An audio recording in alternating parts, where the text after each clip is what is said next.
ငါသိသွားလို့ရှိရင်ငါပိုင်တာဘာရှိလဲနော်ငါယူသွားလို့ရတာဘာရှိလဲငါနောက်ကပါလာမှာဘာရှိလဲ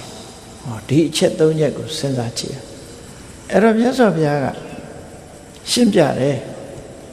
ဥဘောပုံညင်စပပင်စယမစ္ဆောကုရုတိဣဒလက်ရှိဘဝမှာတဲ့တရားတူလူသားတူဟာကောင်းတာလုပ်တယ်မကောင်းတာလုပ်တယ်ကုသိုလ်လုပ်ငန်းတွေလုပ်တယ်မကောင်းတဲ့အလုပ်တွေလုပ်တယ်ကောင်းတဲ့အလုပ်တွေလုပ်တယ်အဲ့ဒီကိုလုပ်တဲ့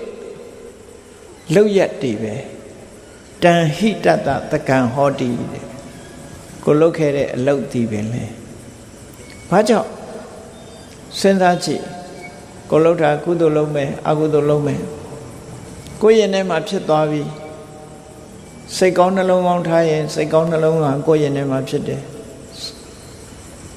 ညစ်ပတ်တဲ့စိတ်ဓာတ်တွေမွေးရင်ညစ်ပတ်တဲ့စိတ်ကကိုယ့်ရင်ထဲမှာရှိတယ်မကောင်းတာပြောတယ်မကောင်းတာလုပ်တယ်ကောင်းတာပြောတယ်ကောင်းတာလုပ်တယ်ဟောကောင်းတဲ့အလုပ်မကောင်းတဲ့အလုပ်ခုနကိုယ့်ရင်ထဲမှာဖြစ်ခဲ့တဲ့အလုပ်ဒီဘဝမှာ